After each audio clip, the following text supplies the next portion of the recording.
Good evening. My name is Paulo Blikstein, and I normally speak very slow, but because I'm 11 hours jet lag, I might be even worse than normal.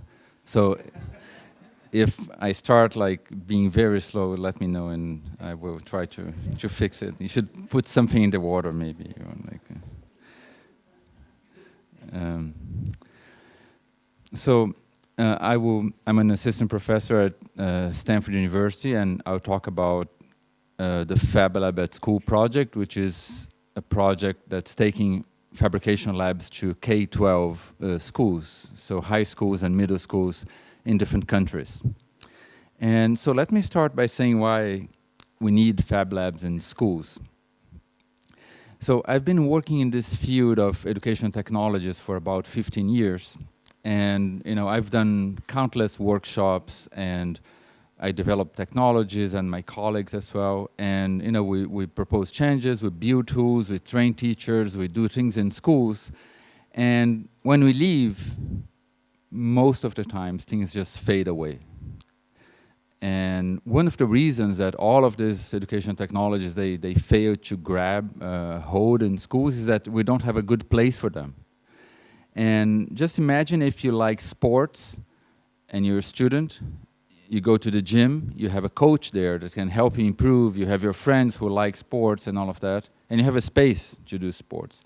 If you like reading, you go to the library. But if you're a student and you like invention and you like to create things, you go nowhere, basically. There's no way you can go in schools and improve that skill or talk to other people who have that same kind of interest or talent. There's no place to actually do it. And the way schools communicate that they care about something is that they build a place for that thing, and they give time for that thing. And while we don't have a place and we don't have time for invention and engineering and creation and innovation in schools, it's never going to happen. It's just the same as wanting like a generation of great Olympic swimmers if we don't build swimming pools in schools. And so we need this new category of space in school that's a safe place for innovation, for students and for teachers. Because I've met a lot of teachers who want to innovate, but it's hard to innovate in a classroom with a blackboard and desks and chairs. Sometimes they need other kinds of organizations, other kinds of spaces and activities. And the science lab is not the place for that, because the science lab became the cookbook science place where you just follow a step of blindly follow a series of steps of mindless kind of activities. And even the robotics labs in many schools, I don't know if you have them in Germany, but in the United States, the robotics labs and workshops and activities became a competitive sport, where people compete for, who can build the best robot that can play soccer and things like that. But it became so competitive that it's not a good place for innovation anymore. So, for example, I've met this young man who came to my lab and said, I like to have new ideas and all of that, but I was in this robotics team in a school, and I told the coach of the team, I have this idea for the robot, can we try it? And then the coach said no, because we are in a competition, we have to win, we cannot keep trying all kinds of things, we have to get this robot to win, and we're not going to try your idea. So robotics competitions, unfortunately, are killing this innovative spirit in kids as well. So we need to start from scratch. We need a new kind of space, a new kind of place where kids can do all those things that's not contaminated by all this history and legacy. And when I look at ideas and inspiration, I look at this gentleman here who you might know him, Seymour Papert, when he was young in the 70s, and the Logo programming language. And so Logo had, maybe you know about it, but had a great presence in lots of schools around the world. But then, came the internet and ruined everything, because then people just wanted to talk to each other all the time and share everything and take pictures and do all kinds of things. And they forgot a fundamental thing that computers enable, which is to build and construct things. So a computer program or physical, tangible things. And the internet and this whole craze about sharing and publishing and writing and reading and talking and all of that, it kind of obfuscated a little bit our vision, and we stopped remembering things like the logo tradition, which was not just about sharing and talking and all of that, but it was about making and building. And then, you know, together with that also came the whole digital media thing that, you know, now kids can create movies and remix movies and do all kinds of things with digital media, which is great, but it's also not the same spirit that logo and constructionism and Papert was talking about. So just to illustrate this, you know, I did searches for, because people, you know, they say, oh, have you seen the physics rap that some kids in a school, I don't know where, made? So if you search on YouTube, there are approximately 450 physics raps, 476 biology raps, and 276 calculus raps. So kids are creating songs and video clips about calculus and physics and biology. But I think they are learning a lot about how to create movies, but they're not learning as much about calculus and physics and biology by doing that. Because that's not the right media for going deep into calculus and biology. It's great to create a movie that will go viral, and many of those have, but it's not the best way. You know, we don't teach storytelling by showing kids equations and say character 1 plus character 2, because each kind of activity and intellectual activity has its best media. And a lot of this media that we are now enamored about is not the best media for science and engineering and math. So let me start talking a little bit about this picture here, and this is called the STEM pipeline. This is in the US, so, you know, out of 3.7 million kids, we end up in the US with 67,000 engineers. But I think, you know, the really dramatic thing here is how do we, so this is measuring the, you know, initial number of kids, the engineers, but the numbers in between are children who declare interest in science or engineering. And it's dramatic and tragic that just by 7th grade we managed to, you know, make 75% of the kids not interested in science and engineering because the way we teach them in schools. And so this is not really about just, okay, we need more engineers. I mean, this kind of a pipeline idea that we need to pump more kids into a pipeline because we will get more engineers in the other end, and this is important for the country or something. This is about a fundamental skill that generate better citizens, not just because we need a workforce or anything like that. And the problem of having this is that not only you have less engineers at the end of the road, but you have people in your country, in your communities that are surrounded by technology and science, but know nothing about what they do, what they mean, and the options that they're implicitly do, the choices they're implicitly making by buying different technologies or by voting for different parties that are proposing different kinds of technological or scientific policies. And one way I look at this from a research perspective is, so we do many different studies in schools. One of the things we ask kids to do is to build, draw different objects of everyday life. So this is a thermostat that we ask them to build, a thermostat that would keep the room temperature constant. And so you can see the fan and the heater and the temperatures, the kind of thermometer there and all of that. And you see that they are very similar, those two drawings, right? If you look at the structure of the drawing and what's connected to what and all of that. Except that one was made by a 9-year-old and the other was made by an undergraduate student in an elite American university. So you can see that in 10 years, this person, is of course a different person, but it didn't learn anything about how things work. And this is a typical case that I see. Then we also we do surveys in schools, and this is a survey in one of the most elite schools in the Silicon Valley, which is, you know, a very techy place. So we ask kids, do you agree with this sentence? I have a good idea of what's inside a cell phone and how it works. And in this, one of the most elite schools in the Silicon Valley, most parents are Google engineers, Apple engineers.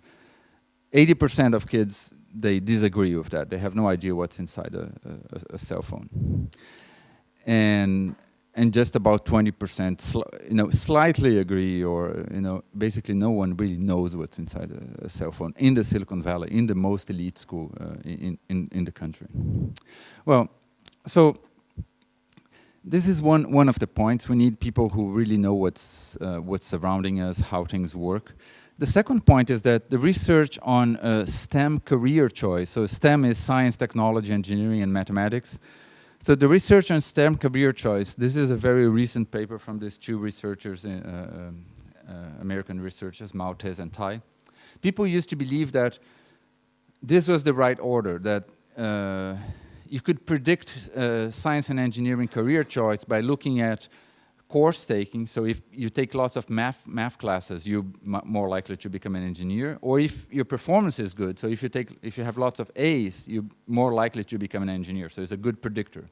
But what they just found in just last year was that the best predictor for STEM career choice is declared self-reported interest in science in 8th grade. So you just ask kids over several grades, do you see yourself as a scientist? Are you interested in science? And they found that this is a better predictor than performance, than course taking, than grades, and anything like that. So this means that the fundamental thing we have to change is not like pumping more kids to math courses that will be meaningless in the end because they are boring, because they don't see the point. But the point is that we need to make kids more excited about engineering, and there is more research that I want to show, showing that the salaries are already very high, the social status is already very high. So we're running out of incentives to make people go into those careers, and one of the reasons is that it's terribly boring to become to study those things. So what they recommend, Maltese and Thai, increasing the number of hands-on activities and materials, teaching science topics that are relevant to students' lived experiences, and emphasizing mathematical aspects of everyday life via student-centered activities, which is basically describing what a Fab Lab does if it would be in a school. So let me show you some more results about from the research we do in schools. So we know that inventing things is one of the better predictors of future income, innovation. If kids they want to invent things, they are more likely to become innovators. They're more likely to start companies. They're good for it's good for them, but it's good for the country as well, right? So it's good to have kids who are having ideas. So it's good in general. So I want to ask you, so we did research on 2 different schools. One is a very low-income school in the Bay Area, near the Silicon Valley, and the other one is that elite school in the city. So can you guess which color is which? So which school is the elite school? Which school is the low-income school? Yeah. So the blue one is the high-income school, and I think the dramatic thing here is that the difference in that part of the graph, the agree and strongly agree, is really dramatic. So it's a very small percentage of kids who in those low-income schools who agree that inventing things is important for them. And it's not an age thing, because this was all controlled for age and all of that, and all of those are statistically significant results that we had. But the interesting thing here, I mean, this might be expected, right? Okay, kids who are like more, in an elite school, they might be more. But what was unexpected to me was that another question asked, are you familiar with fixing stuff? Or when you see something broken, do you feel like fixing it?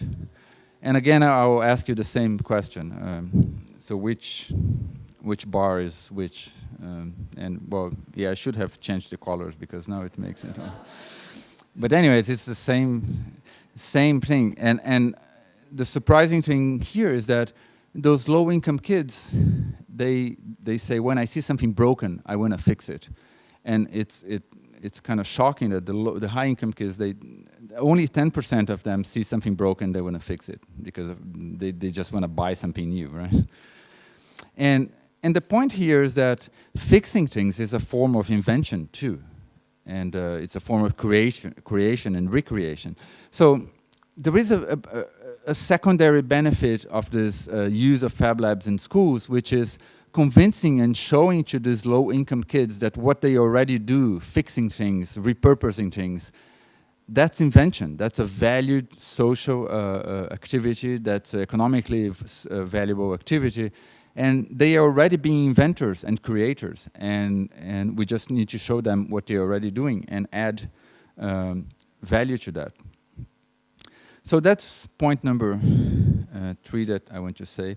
So now I want to move on to talking about the labs themselves. And I want to talk about what I called the keychain phenomenon. So when we opened our first Fab Lab, educational Fab Lab 3 years ago, we got a group of kids and we asked them to come to the lab and let's do oh, I just realized I'm not plugged in, so good. Let's do something in the lab. And they came and we said, okay, let's do keychains. So it's a simple thing. You can do a simple laser cut keychain and it's going to be fun. So they came, they did keychains and they went back home and all of that. So and the second day, we came and said, no, maybe we'll do robotics or we'll do something more interesting. And the kids said, oh no, we want to do more keychains for our families and because my father was like crazy about my keychain. And then, okay, so let's do more keychains. So they did keychains the second day. Then the third day they came back, we said, okay, now let's look at other machines and other things more. And said, no, my teachers now want keychains. And my friends want keychains. So by the 5th session, we realized that the kids, they had cracked digital fabrication. I mean, those are machines for making things in huge numbers with low effort. That's what fabrication and manufacture is about. So they realized that with little effort, they could get a lot of value out of those keychains because people in the school were all crazy, oh, please give me a keychain, so they could, be popular in the school with very little effort because they were just changing the template and changing the names and printing more keychains. So they're basically starting a little keychain business, but they were not learning anything because they already knew how to do keychains. So this is interesting because we're transplanting something from industry, which is production and manufacturing, fabrication, to schools. But the goal in schools is different. It's not high volume manufacturing. It's learning.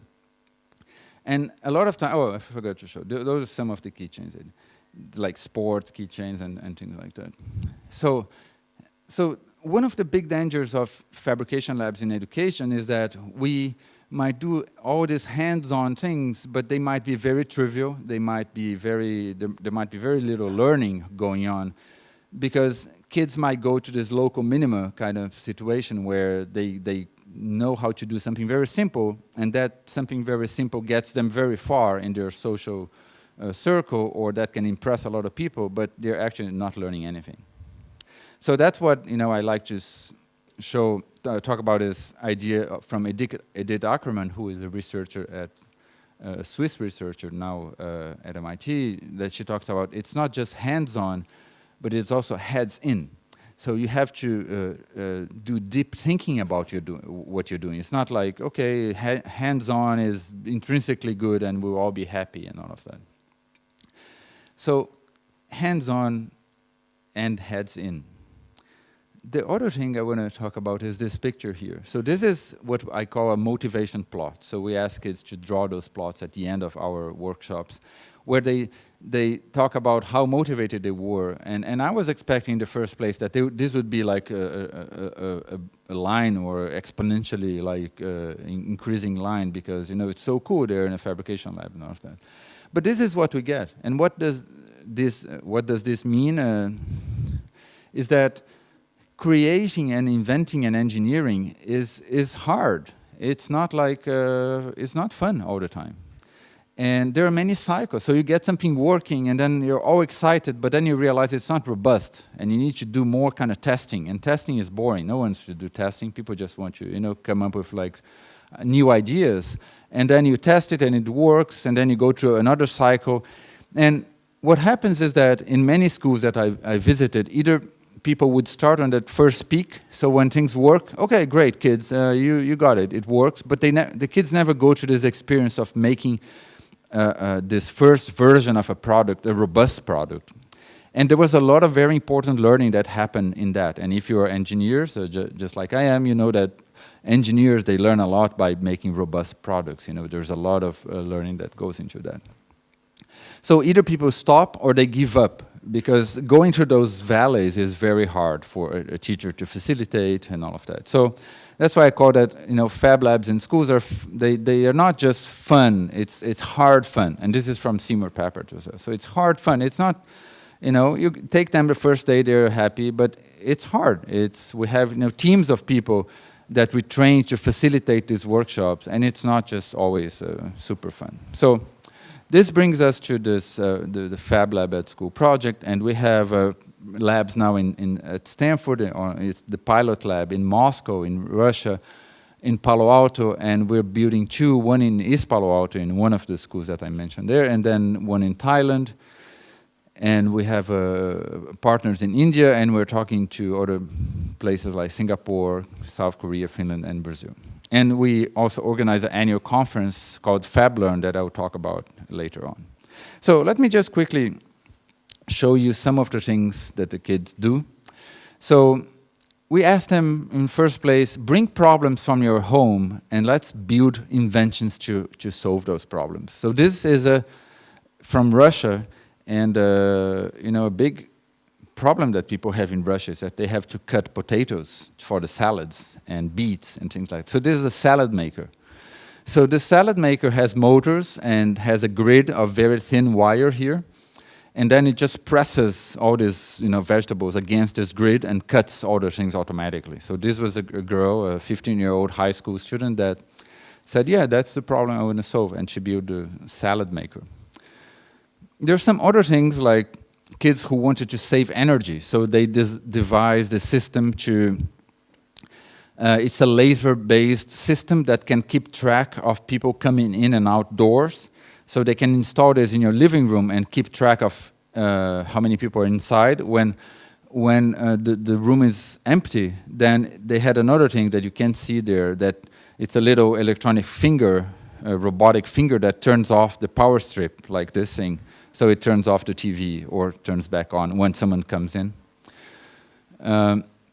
This is another group of kids. They were concerned with water conservation, and then they realized that if they could reduce the average duration of a shower by 30 seconds, they would save, you know, the equivalent in the US to like an entire European country, you know, water consumption. So they devised this system. You can't see the whole, it's hard to see here. There is I don't know if you can see, there is an iPod here in the corner, but it was basically a system that would keep track of time. So there was a sensor that would detect the beginning of the shower, and then it would play music for, you know, for you. It's a nice thing, you play music while you're having a shower, but then it would time the shower, and as you approach about 7 minutes, which is the average that they wanted to reach, it starts to play increasingly annoying music. So they were hoping that they would psychologically make you, you know, finish it before. So yeah, since we're talking about music, this is another kid in Russia. So just to show that there are some projects that are more artistic and things like that. So this is a kid in Russia who was really, he loved classical music and Bach. So he created this robotic flute which can actually have 12 servo motors connected to it. And it can actually play some, you know, simple Bach pieces. And this won third place in a national competition in the whole country of Russia. And this was just 3 months after we installed the lab over there. Kids do other things as well. For example, toys for their siblings or for their friends. So this is a toy for a kid to play in the bathtub. Those are kids from that one of those Bay Area schools, and they recreated all of the Leonardo da Vinci machines in the lab, and you can see there, this is another one. So they laser cut all the parts and put them together and all of that.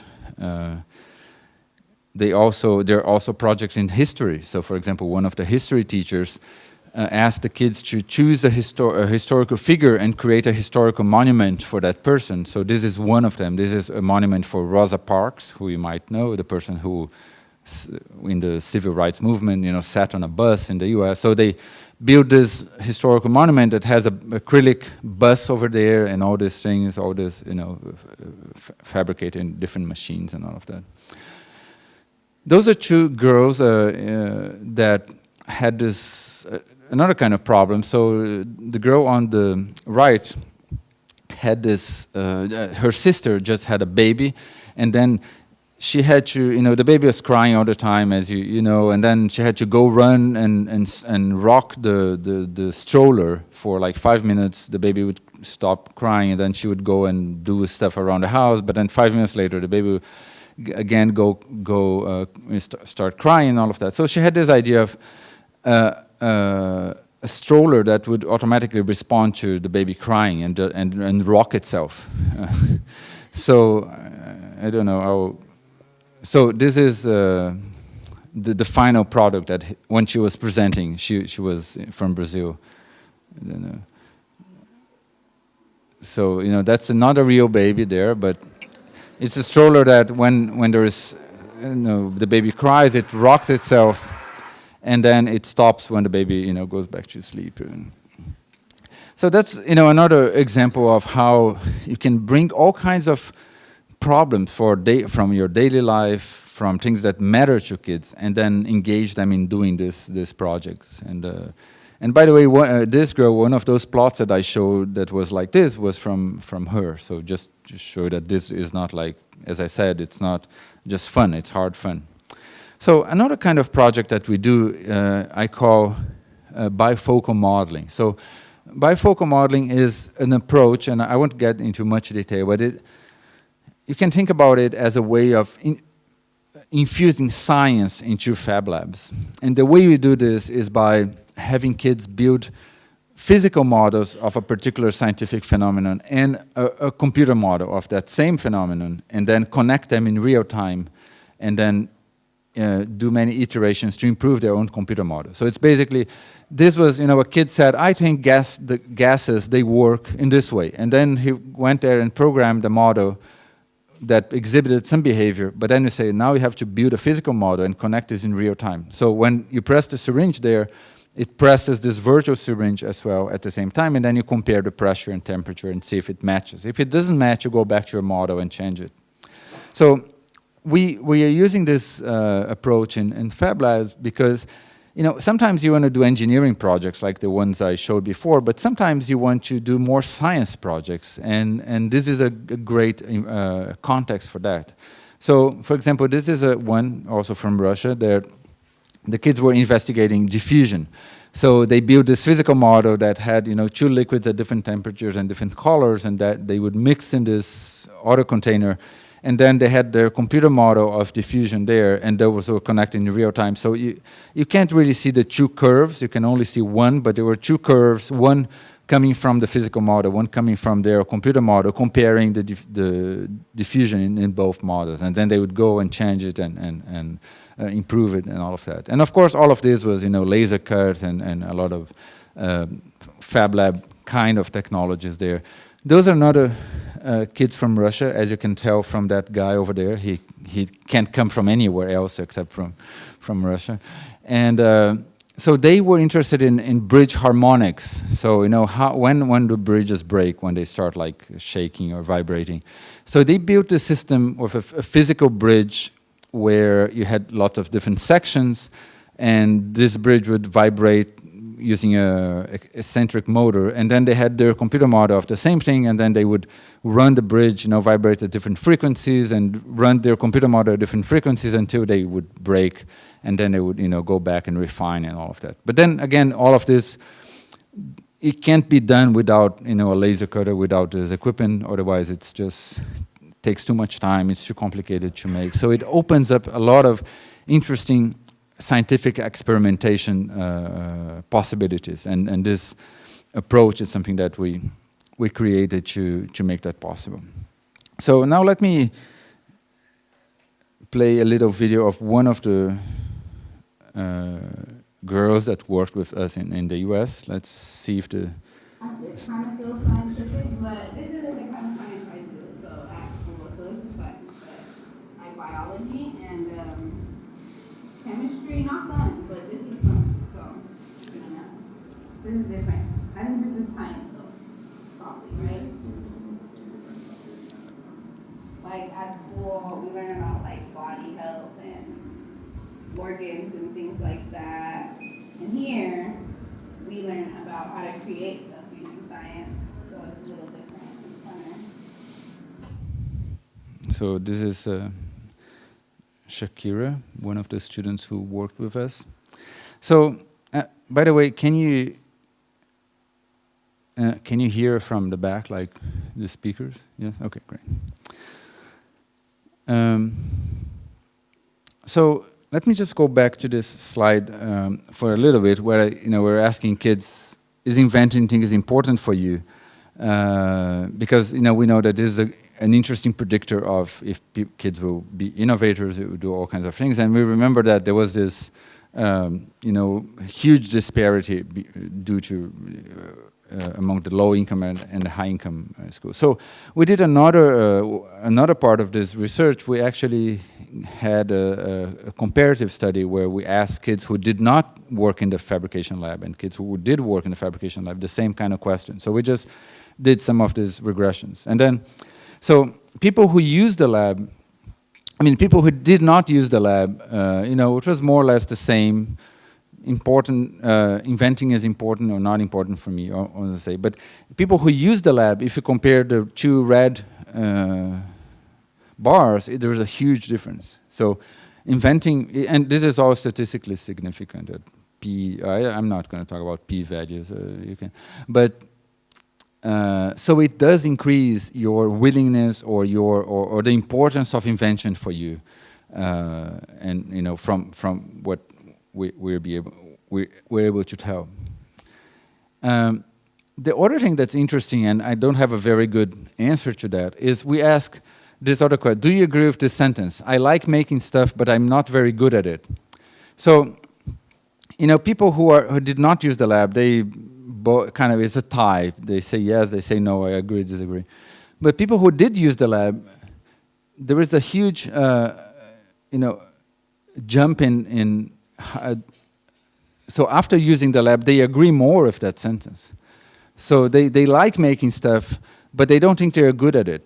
And I think one of the reasons is that we have a lot of illusions about invention and creation, that it's just something easy that you go there and do in 5 minutes. But they realize that it's actually hard. It's not that easy, being an inventor or creating something.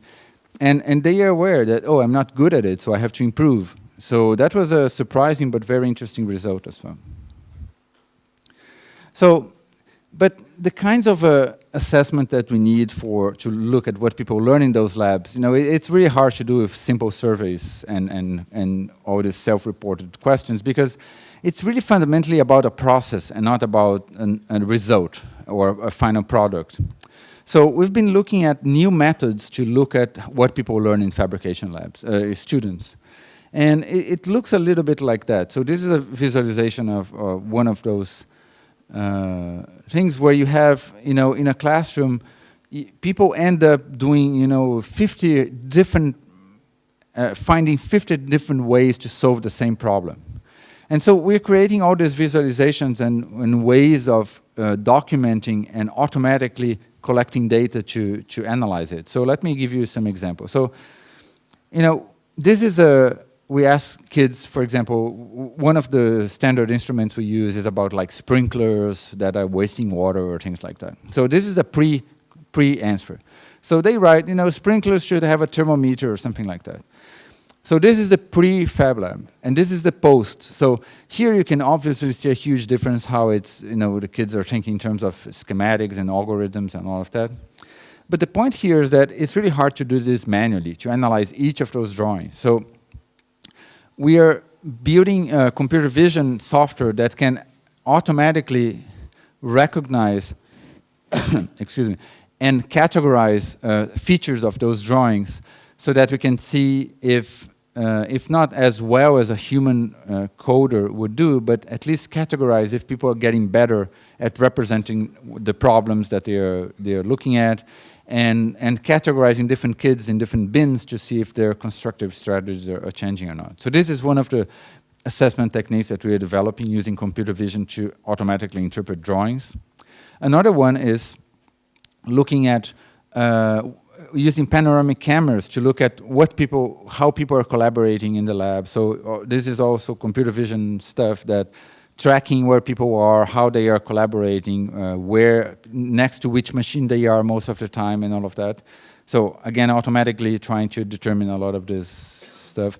This is using gesture recognition to look at what people are doing. We give them a constructive task, and then we track, you know, what they did and how many times they tried, how many iterations they did. So generating all of that automatically, because otherwise it's just too much work for people to collect data over, you know, large number of people. And this is a video of another one of those systems we're developing where we can actually put a camera there and look at what people are doing when they're trying to build a little you know, project using simple parts. So we can detect what they're doing, their position of their hands, their objects, how many times they do and they repeat and they iterate and all of that. So that's another one of those things.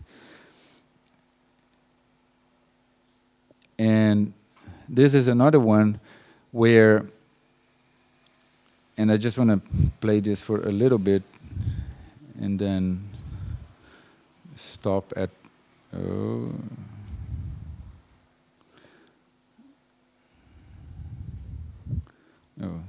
sorry, I have to stop here. Okay. So I just want to point out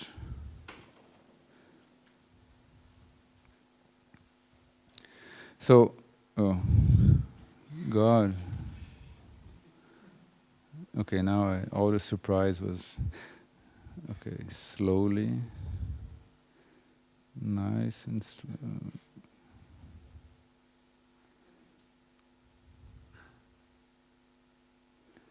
So, okay, let me just quickly comment on. So this is on the left is an expert engineer, a PhD in mechanical engineering, trying to devise a trash separation system. And here is a literature major trying to devise the same system. So I just want to make the point that the way he starts by designing the system is by listing, you know, plastic, metal, glass, and their properties. So if they are high temperature resistance, if they are soluble in water and things like that. And then he goes to design the system, right? And while the novice, she's just like drawing a system. The interesting thing is that their solution was actually very similar, the way they devised the machine that does the separation. But the process was highly different. So we try to look at how kids start in the lab, if they start like this, and if they slowly transition to that system where, so going from a novice perspective on creation of this machine, to an expert perspective on the creation of those machines. And there is no well-documented, I mean, you can read engineering books and say what engineers are supposed to do, but in practice, they do very different things. And so we do a lot of research on interviewing expert engineers and understanding how they do their work and see if kids are going there.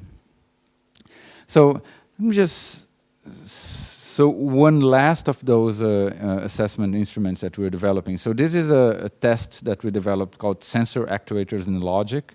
And it tests your knowledge about everyday objects and what's inside them, right? And so this is like a 2-week-long workshop. So we had a pre, mid, and post test with 17 kids. So there is a statistically significant increase in how they, you know, their knowledge about all of that. But that's not the point I want to make now. What I want to point out is that in those labs you see dynamics that are very different from traditional classrooms. Because you're tapping into talents that we know very little about. You know, we know a lot about, like, if you're in a math class and you're the high achiever, you're likely to be the high achiever for the rest of the year. But when kids are working in those environments, sometimes they are terrible at math, not because they are not smart, but because they just hate it with the way it's taught, or because they are not good with the symbols that, you know, are in math and all of that. So you see a lot of different kind of evolutions, and a lot of times teachers are not well prepared to deal with those evolutions because they are used to more classroom-like evolution. So you see here that the high achiever kind of continued to be the high achiever, but the second highest achiever ended up almost at the bottom, right? Because he was used to being doing well in classrooms, but he didn't thrive in that kind of environment. Conversely, the guy who was like, you know, the middle of the pack here became one of the best, kind of stayed more or less the same with a linear trajectory. And this guy who was, you know, very far from even the second to last, finished almost, you know, close with the second group. So you almost eliminated this inequality here. So this is just to show that in those environments, a lot of kids who don't do well in normal traditional school environments, they improve, but some that do well, they decrease, they don't improve. And this is something that we have to add, and we do a lot in our teacher preparation programs. We have to prepare teachers to deal with that diversity. So I want to finish with an example of how we integrated that into a traditional curriculum in a physics course, a year-long physics course that that a school near Stanford had a year-long high school physics course, and so together with the physics teacher, we redesigned the entire physics course to include digital fabrication. So the kids would come into the lab once a week, or once a week have a session in the lab, and then have also a theoretical physics class, sometimes in the lab, sometimes in their classroom and all of that. But all of what they did was applied. So they had a theory class, and then they were in a fabrication lab, so they could immediately start building and making and all kinds of things relating to that theory. And you might be asking, well, I mean, can you cover the same kind of material in that kind of format? And no, you can't, because you need time for that. And I said in the beginning that, you know, if you don't dedicate time, you know, nothing really happens. You can't expect that things will just happen by miracle. So there are some compromises that we have to make. So if we want kids to learn, you know, the entire high school curriculum in its entirety in the same way, it's really hard to do if you don't, you know, cut something out, or if you don't add more time, or if they don't have more work at home, or things like that. So it's not that it's a miracle, but there are some very interesting results, and so I just want to show. So those are some of the kids. So we had, it was not just like building and making things, but they did a lot of experimentation. So you can see here they're experimenting with ball and ramp, learning about Newtonian physics, and then they did this. One of the projects they did was this marble roller coaster with sensors. So, you know, they had these roller coasters that would detect, you know, the position of the ball, and then motors that would move and deviate, you know, make the ball go a different way depending on different things, or light up lights and make noise and all kinds of things. So this is one of the students, and this is like, you know, when they were done with their gigantic roller coasters that were laser cut and had a lot of sensing stuff and all of that. So I want to finish showing this video where the kids talk about this experience of learning physics using digital fabrication and what it meant to them. And so it's just 3 minutes, and hopefully you'll be able to hear it well. And this is my last slide.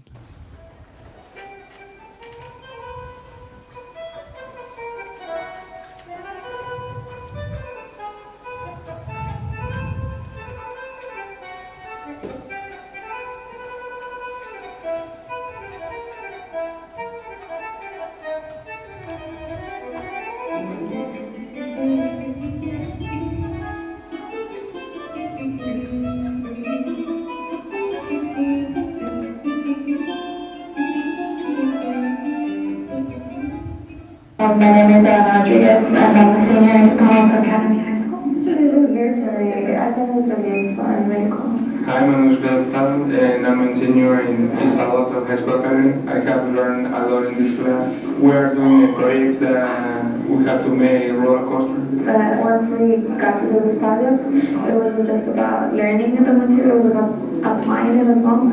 So I like that we were able to apply what we learned. I think that is a wonderful experience because we do equation and we apply it to the real life. For example, we were doing physics before we started this project, and now we're applying all the physics that we learned into this project. I thought it would be mostly just learning terms like acceleration. I didn't think there would be much of math in it, but there is a lot of math, so that's what surprised me the most. Every time I ride a roller coaster, I'm thinking potential energy, kinetic energy, and just like when I'm driving, acceleration, I just think of these stuff like as I do my daily things that I do. And I think, wow, physics is everywhere, like in real life, it's like we see it everywhere. And before I wasn't like that, I was just, oh yeah, but now every time, everywhere, I'm like, oh yeah, this idea of energy and yeah, it's crazy.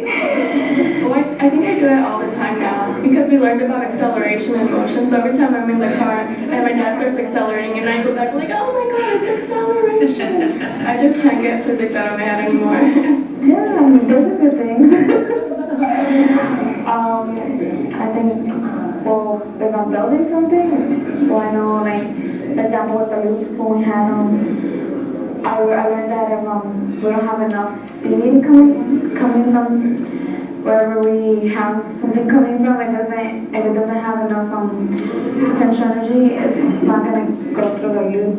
So we have to like sort of use high and gravity. So I think if we learn those concepts, like we can apply it to other stuff. Physics is how things work and the why behind why a ball falls at the same rate of a marble when they're being dropped at the same time. So it's just like questioning everything, like why does the earth spin or why are we floating right now? I think I would because I feel like we did learn a lot, but we didn't learn enough, and I would like to know what goes beyond this acceleration and motion and all of this stuff. I'm not sure about it, but one thing that I learned is that I think that everything is possible now that I learned physics. Thank you. Thank you.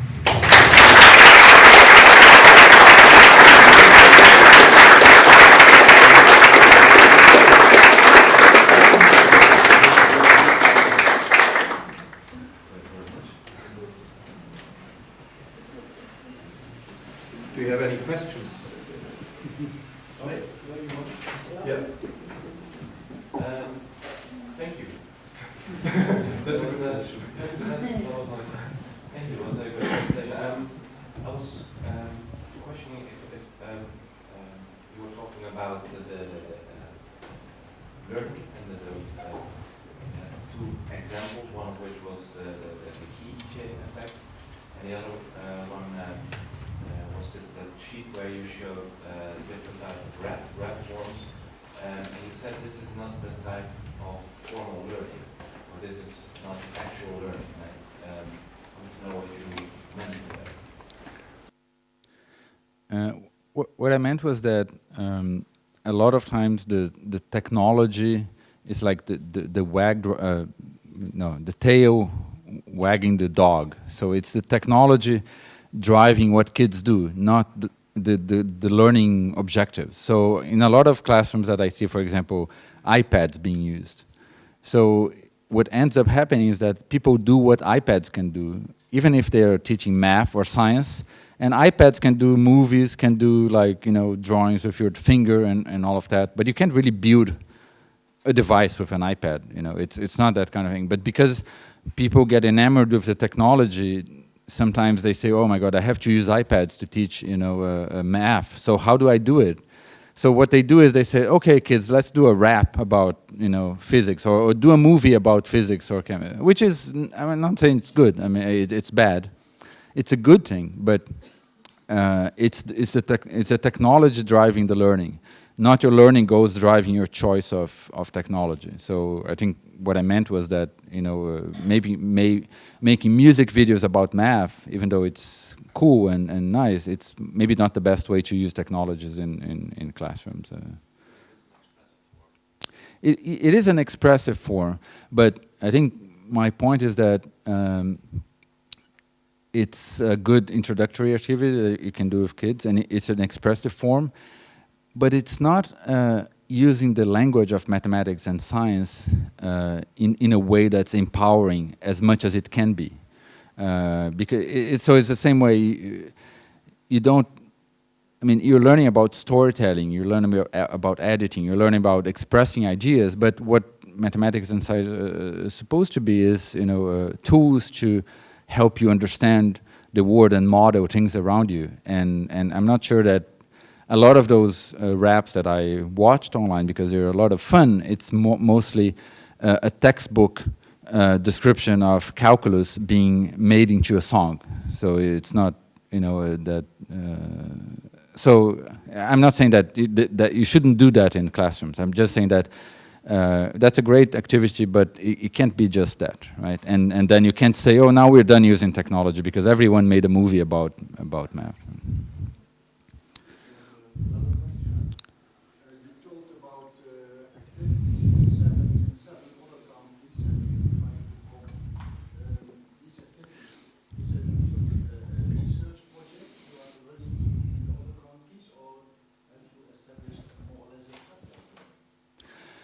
No, we have established labs. So we built a fabrication lab in a school in Moscow, in Russia. We built another one in Palo Alto near Stanford. We're right now building one in Thailand as well. And so a lot of those countries that I mentioned, it's not just to go and do a week long, it's really to build labs in the school. Because I think, as I said in the very beginning, I think building these labs in the schools is a very powerful statement about, you know, what we care about. And once the lab is there, you know, there's nothing you can do about it except use it. So even if you're a very conservative principal, or if something changes, you know, there is that space and all those machines, and you better use it. And I think it's a sort of a Trojan horse strategy that, you know, we keep battling with schools to do different things and all of that. So why not just go there and say, okay, we'll occupy this space, and this will be there forever. And then, you know, I think it's a strategy to change school culture that I think for in the places we tried, it works better than, you know, doing endless years of training and projects and things like that. Of course, you should not do that, but having a space is important. Sorry, go ahead. Well, it depends. In some places, the community has access to those labs. In some places, not, because of different management issues. But there's nothing against, you know, opening the Fab Lab to the community on weekends or at night, or on a dedicate one day of the week for that and all of that, or even more creative arrangements. Okay.